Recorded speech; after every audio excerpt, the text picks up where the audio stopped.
C'est très bien. Aujourd'hui, donc, le sujet que nous allons aborder, c'est la croix. Et nous étions en train d'expliquer que pour les chrétiens, ça ne pose pas de problème en général, puisque les chrétiens sont tous unanimes, quelle que soit la catégorie de chrétiens, quel que soit le mouvement religieux, tout le monde affirme que Christ est mort sur une croix, les uns adorant la croix, les autres ne l'adorant pas, et seuls quelques-uns, quelques rares exceptions n'annoncent pas que le Christ est mort sur une croix. Donc nous allons voir cette question, parce que qu'on soit peu nombreux ou qu'on soit très nombreux, ou Christ est mort sur une croix, ou il n'est pas mort sur une croix. S'il est mort sur une croix, eh bien, il faut en connaître les raisons, le symbole, et s'il n'est pas mort sur une croix, comme nous venons de le dire, pourquoi donc le symbole chrétien devrait-il être une croix? D'autant plus qu'il est vrai que dans le passé, les peuples païens adoraient la croix. Avant que le Christ ne vienne, les chrétiens, les païens connaissaient la croix. Les Incas, par exemple, sacrifiaient leurs victimes devant des croix. Alors, est-ce que ça veut dire que le Christ, s'il était mort sur une croix, a pris un symbole chrétien? Ou est-ce qu'au contraire, le diable a-t-il copié ce qu'il a compris de la parole de Dieu, à savoir que le Christ mourrait sur une croix, et a fait ce symbole pour ses cultes païens? Eh bien, c'est ce que nous allons examiner donc aujourd'hui. Le Christ est-il mort réellement sur une croix, et qu'est-ce que cela peut bien signifier? Alors, tout d'abord, je vous propose un texte de l'Écriture sainte, c'est Deutéronome chapitre 7 et verset 5. Deutéronome chapitre 7 et verset 5. Et je le prends avec vous.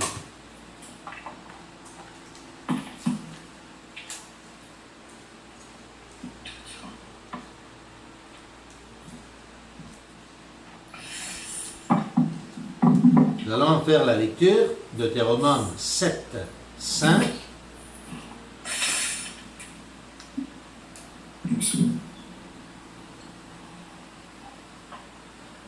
Voici comment vous devrez agir à leur égard. C'est Dieu qui parle, et là il parle aux Israélites concernant les nations païennes qu'ils vont conquérir.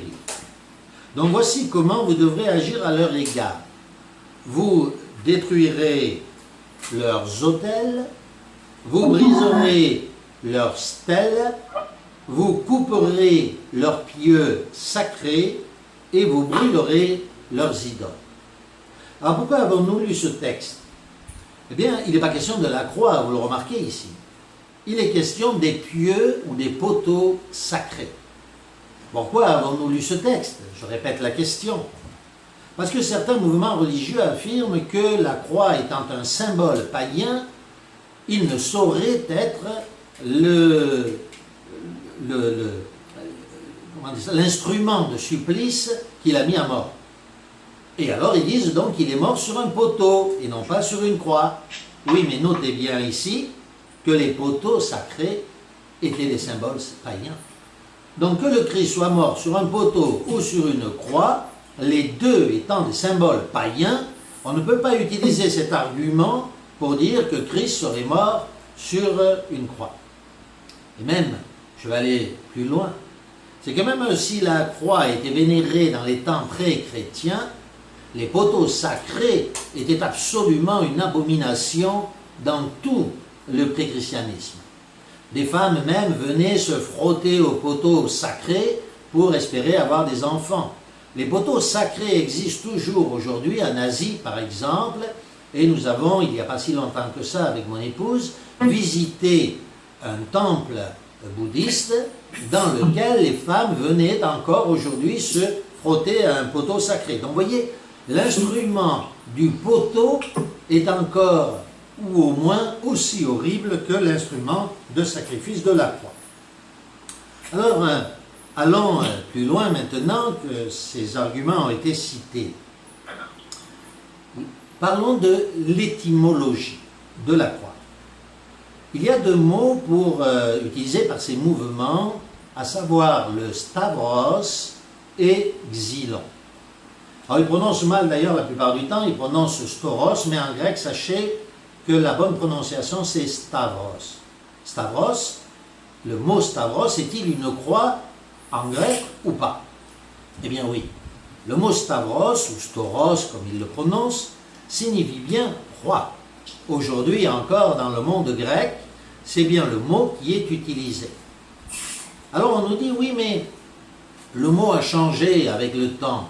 Autrefois, le mot stavros signifiait poteau, et même poteau de palissade, nous disent-ils. Eh bien, oui, le mot stavros signifie bien poteau de palissade. Parce que le poteau de palissade n'est pas un poteau tout simple, droit. On ne fait pas des palissades avec des poteaux verticaux. On fait des palissades avec des poteaux verticaux sur lesquels on adjoint des poteaux horizontaux pour maintenir les poteaux entre eux. Et donc, si vous regardez les poteaux de palissade, vous verrez qu'il s'agit réellement de croix.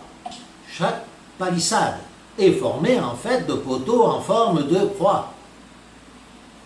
Donc, Stavros n'a pas changé à travers le temps, et les écrits, nous le verrons d'ailleurs tout à l'heure, du 1er siècle, même de l'époque de Jésus, mettent bien en évidence que le mot Stavros signifie bien croix, la crus des latins. L'autre terme qu'ils utilisent est le mot xylon, en disant le Christ est mort sur un bois, un xylon. Ben oui, mais xylon veut dire bois, et le Christ est mort effectivement sur un poteau en bois, fait de bois, mais la Bible n'utilise pas l'expression le Christ a été cloué sur un bois, mais c'est le matériel qui est utilisé ici, à savoir le bois d'un arbre. Donc que ce soit stauros ou que ce soit xylon, ces deux mots ne mettent aucunement en évidence que Christ aurait pu mourir sur un poteau, mais le Christ est bien mort sur une croix, et nous allons en voir les témoignages à la fois archéologiques, historiques, médicaux et autres. Donc, très rapidement, la croix romaine. Parlons tout d'abord un petit peu d'archéologie. Les peuples de l'Antiquité utilisaient plusieurs systèmes de torture pour exécuter les prisonniers. Alors les Indiens, par exemple, vous le savez, attachaient les victimes à des croix, mais ils les attachaient à des croix, et puis ensuite, à des poteaux, excusez-moi, à des poteaux, et ensuite ils leur envoyaient des flèches pour les torturer et les faire mourir. C'était ce qui se pratiquait aux États-Unis à cette époque-là. La question donc se pose, est-ce que le Christ aurait-il pu mourir sur un poteau? De notre côté, l'Écriture sainte nous dit elle-même que les Juifs eux-mêmes plaçaient leurs victimes sur des poteaux. L'Écriture sacrée nous dit, par exemple, en parlant du temps pré-chrétien, si vous laissez une victime sur un poteau, vous devrez l'enlever à la tombée de la nuit, le jour de sabbat. Oui, mais là, il n'était pas question de clouer des victimes, il était question de pendre des victimes. En fait, le récit sacré nous parle de potence. Les Juifs, lorsqu'ils pendaient quelqu'un à un poteau, le faisaient de la même manière que le font les peuples d'aujourd'hui. C'est-à-dire que quand quelqu'un avait fait quelque chose de mal, on le pendait à une potence. Le mot hébreu et grec utilisé pour avant le Christ, c'était potence. Par exemple, Aman, qui s'en était pris à Mardoché, fut pendu à une potence. On n'a jamais pendu quelqu'un à un poteau vertical, cela n'existe pas.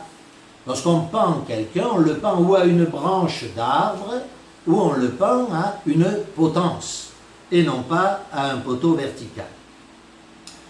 Oui, mais ça ne répond pas à la question, à savoir si Jésus est mort sur un poteau ou sur une croix. En tout cas, pas complètement. Et donc, il faut nous pencher sur la question des Romains. Comment les Romains sacrifiaient-ils leurs victimes, et particulièrement les esclaves? Eh bien, toutes les images que vous avez pu voir à la télévision ou au cinéma mettent en évidence une réalité, c'est que les esclaves étaient attachés pour être brûlés ou cloués sur des croix. Le supplice des Romains était le sacrifice de la croix et non pas la pendaison. Donc les Romains avaient un système très simple de crucifixion de leurs victimes.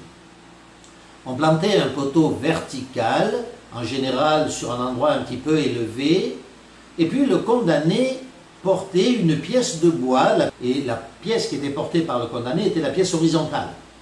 Donc le patibulum était la pièce horizontale qui était portée par le condamné, le supplicié. Quand vous voyez donc des images de Christ portant la croix, ces images sont fausses. Le condamné ne portait, je le répète, que la pièce horizontale, appelée le patibulum. Donc il portait cette pièce de bois, qui était suffisamment lourde, on l'amenait jusqu'au lieu du supplice, et puis on clouait le condamné sur cette pièce de bois horizontale. On lui clouait les deux bras étendus par les mains, et puis on attachait une corde de chaque côté de ce patibulum, et puis on tirait, on élevait comme un drapeau le patibulum le long du poteau vertical, et on enclenchait le patibulum au sommet de cette pièce verticale. Et donc il s'agissait du mode de crucifixion des Romains. Ce ne sont pas les Juifs qui ont crucifié le Christ, ce sont les Romains, et c'était donc le système qui était utilisé par les Romains. Ensuite, on lui clouait les pieds, et c'est bien ce qui s'est passé pour le Christ. Voilà donc pour le mode de crucifixion. Il s'agissait bien d'une croix, et non pas d'un poteau unique, et l'archéologie témoigne de cela. C'était le mode de crucifixion des Romains. Mais nous avons d'autres preuves archéologiques très nombreuses. Nous n'en citerons que 2 ou 3. Premièrement, il a été découvert à Herculanum. Vous connaissez Herculanum? Herculanum est une ville qui se trouve près de Pompéi, et lors de l'explosion du volcan le Vésuve en l'an 78, ces 2 villes ont été totalement détruites, figeant dans l'instant le mode de vie de ces gens à cette époque-là. Donc je rappelle la date, 78, c'est la date où l'apôtre Jean était encore vivant. Et beaucoup de chrétiens étaient vivants à cette époque-là. Donc en 78 a été fixée la mémoire de cette ville de Herculanum.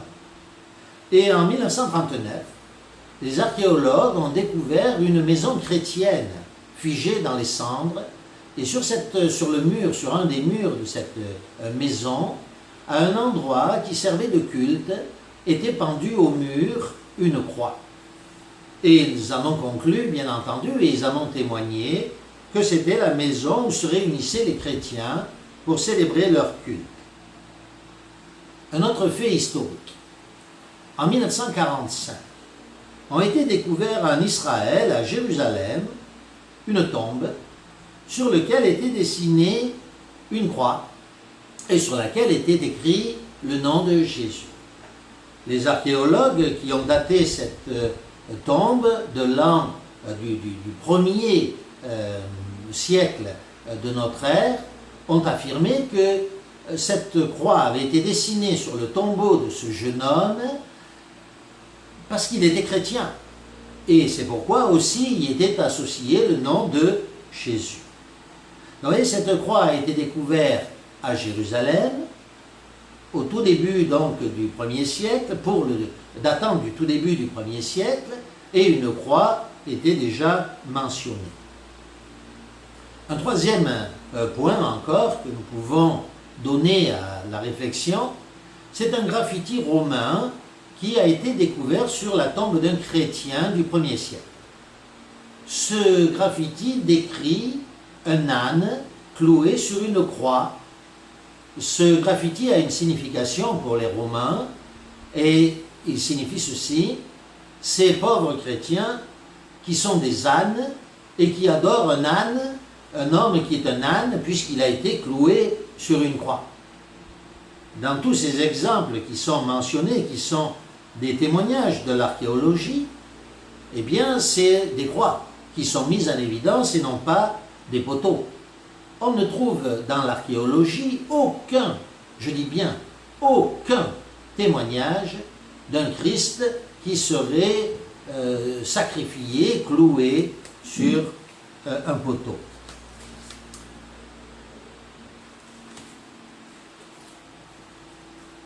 Abordons un autre aspect. Maintenant, nous avons démontré que l'archéologie témoigne du sacrifice de Christ sur la croix et non pas sur un poteau, et encore moins sur un poteau sacré. Abordons la question maintenant du témoignage médical. En 1953, un homme qui se disait médecin a émis la théorie que le Christ n'aurait pas pu mourir sur une croix parce que le poids du corps étant si lourd, les mains se seraient déchirées et le corps serait tombé à terre. Alors, très rapidement, parce que nous ne pouvons pas passer un temps trop long sur cette question, mais vous aurez l'occasion de l'examiner par vous-même en faisant quelques recherches, la science a démontré que tout cela était faux. Des scientifiques ont eux-mêmes pris des cadavres, les ont cloués sur des croix pour bien montrer que le poids du corps, les mains peuvent supporter sans aucun problème le poids des corps. Et donc, il n'était pas du tout nécessaire de clouer sur des poignets ou d'autres simagrées de cet ordre. Mais l'actualité a témoigné du fait que la croix pouvait sans problème supporter le poids des corps. La preuve, les musulmans se sont fait un plaisir de clouer sur des croix les religieuses d'Algérie. Et sans aucun problème, elles ont tenu.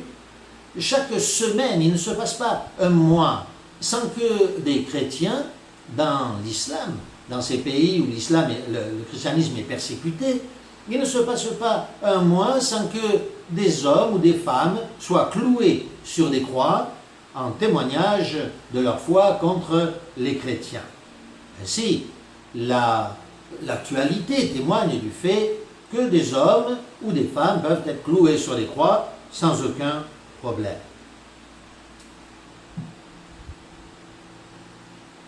Le témoignage maintenant des premiers chrétiens. Écoutez un des chrétiens du 1er siècle. Justin est contemporain des années 90 à 110, époque encore où l'apôtre Jean était vivant. Écoutez ce qu'il dit. Nous ne donnerons que 2 citations de Justin. Peut-être 3. La première dit ceci: tout poteau dressé en l'air est la moitié d'une croix. Tout poteau dressé en l'air est la moitié d'une croix. Donc il lui manque une moitié.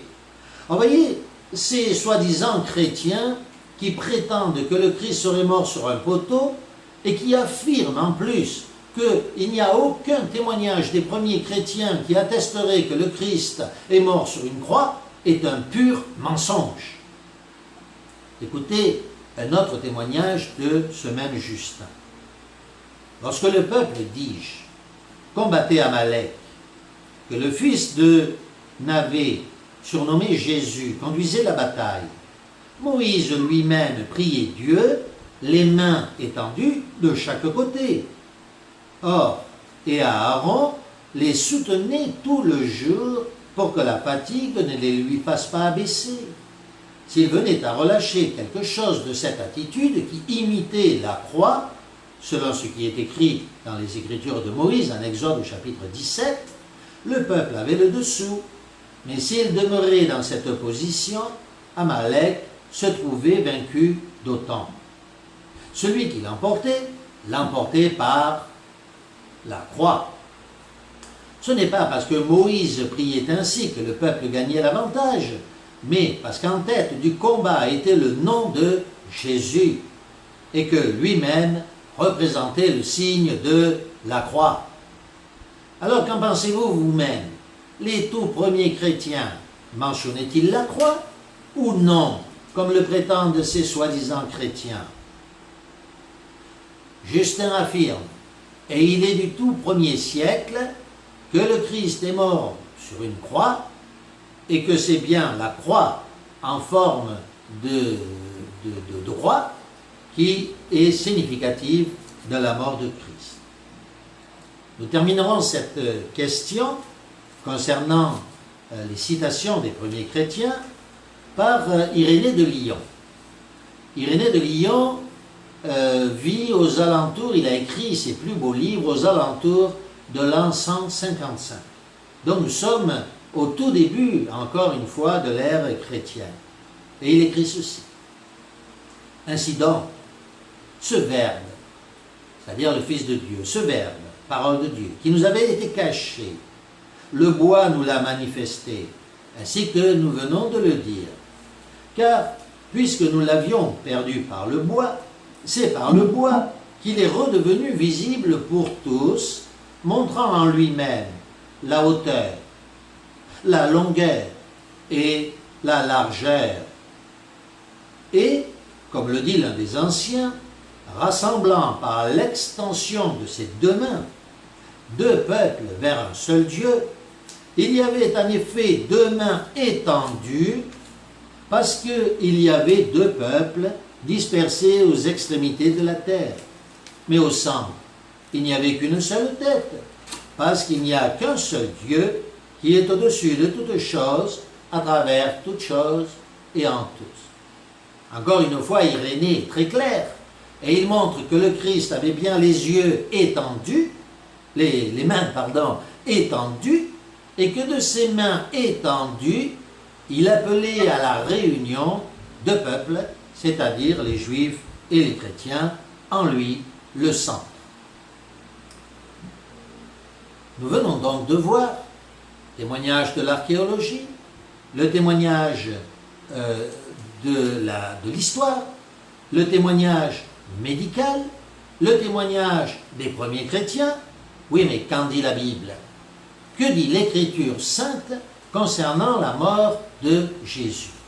Sur une croix ou sur un poteau? Nous venons déjà, à travers la lecture de Justin, de comprendre que la Bible elle-même nous dit que le Christ est mort bel et bien sur une croix, puisque Moïse avait les bras étendus en croix pour la victoire d'Israël. Mais prenons deux textes. Vous vous rappelez, je vous propose de prendre avec moi Jean chapitre 20, versets 25 à 27. Je vous lis l'extrait. « Si je ne vois pas dans ses mains la marque du clou. » Est-ce que c'est ce que vous avez dans vos Bibles? Non, n'est-ce pas? Ce n'est pas ce qu'il y a écrit. Il n'y a pas écrit « si je ne vois pas dans ses mains la marque du clou », mais il y a « si je ne vois pas dans ses mains la marque des clous ». Parce qu'il y avait plusieurs clous. Il est évident que si le Christ avait été cloué sur un poteau, il n'y aurait qu'un clou dans les mains. Mais Thomas est clair, et le Christ, lorsqu'il va lui répondre quelques jours plus tard, répond bien la marque des clous. Parce que les bras étendus nécessitaient deux clous. Et dans Ésaïe 62, verset 10, que je vous lis, il est écrit « Levez l'étendard pour les nations ». Levez l'étendard pour les nations, Isaïe 65, verset 10. Parce qu'un étendard était fait à cette époque-là de deux pièces de bois, une verticale et une horizontale, sur laquelle on accrochait un étendard, une pièce de toile qui flottait comme cela au vent à la verticale. L'étendard pour les nations dont il est question ici, dans Isaïe 62, de façon prophétique, est bien entendu le Christ, l'étendard pour les nations. Si le Christ avait été cloué comme sur un poteau, il est évident qu'il ne pourrait être un étendard. Mais parce qu'il était étendu, cloué sur une croix, il devenait l'étendard pour tous les peuples, l'étendard que suivent les chrétiens. Un autre passage est celui d'Isaïe au chapitre 65, verset 2. Isaïe 65, verset 2 est un texte prophétique de la mort de Jésus-Christ. Écoutez la lecture de ce texte. Tout au long du jour, j'ai étendu mes mains vers un peuple rebelle. Alors je sais que certaines traductions écrivent autrement, mais le texte grec est clair et la Septante, la Bible originelle est claire, il est bien dit tout au long du jour, j'ai, moi, Jésus, étendu mes mains vers un peuple rebelle. Il s'agit ici de l'aspect prophétique, encore une fois, de la mort de Jésus-Christ. Et enfin, je vous propose de prendre un dernier texte sur cette question, Matthieu chapitre 27, verset 37. Matthieu chapitre 27, verset 37. Écoutez bien. Et c'est la parole sacrée. Pour indiquer le sujet de sa condamnation, on écrivit au-dessus de sa tête, celui-ci est Jésus, le roi des Juifs. Tout chrétien sait, n'est-ce pas, que cette phrase, celui-ci est Jésus, le roi des Juifs, fut écrite en 4 langues. Et qu'il fallait qu'il soit visible de plus bas, d'assez loin, en 3 langues, pardon, pas en 4, en 3 langues. Donc celui-ci est le roi, et Jésus, le roi des Juifs, écrit en 3 langues, visible d'assez loin. Donc le panneau devait être assez large. Oui, mais comment pourriez-vous placer un panneau assez large au-dessus de la tête d'un condamné dont les bras se trouvent déjà au-dessus? On ne pourrait mettre le panneau qu'au-dessus de ses mains et non pas au-dessus de sa tête. Or, le texte de la Bible est assez clair, nous le relisons, on écrivit au-dessus de sa tête. Le panneau ne pouvait être au-dessus, un panneau aussi large, ne pouvait être au-dessus de sa tête que si le Christ avait les bras étendus en forme de croix. Ainsi, nous venons d'examiner plusieurs points témoignant que le Christ était bien mort sur une croix. Encore une fois, le sacrifice fait par les Romains était bien la croix et non pas un poteau et non pas non plus la pendaison. Est-ce qu'il est important de savoir si le Christ est mort sur une croix ou sur un poteau? Lorsqu'on parle avec ces soi-disant chrétiens, on nous dit le Christ est mort sur un poteau. Lorsqu'on leur donne tous les arguments, parce qu'il y en a de très nombreux, nous n'en avons cité pour l'instant que quelques-uns, parce que nous sommes obligés de faire les choses relativement brièvement. Mais si vous faites des recherches, vous aurez des milliers de témoignages de toutes sortes, archéologiques, historiques, médicaux, des premiers chrétiens qui attestent que le Christ est bien mort sur une croix. Alors, lorsque nous amenons ces témoignages à ces personnes, au bout de quelque temps, elles nous disent « Oh, ce n'est pas très important. Ce n'est pas très important lorsqu'on amène les preuves que le Christ est bien mort sur une croix, mais pourtant c'est assez important pour eux pour faire de nombreux articles qui, soi-disant, prouveraient que le Christ est mort sur un poteau. Donc, si ce n'est pas important, pourquoi en parle-t-il? Pourquoi se différencie-t-il des autres chrétiens? S'il est mort, si le Christ est mort sur un poteau, il est mort sur un poteau. S'il est mort sur une croix, il est mort sur une croix. Tous les témoignages, et notamment ce que nous avons cité, ne témoigne que d'une chose, c'est que le Christ est bel et bien mort sur une croix.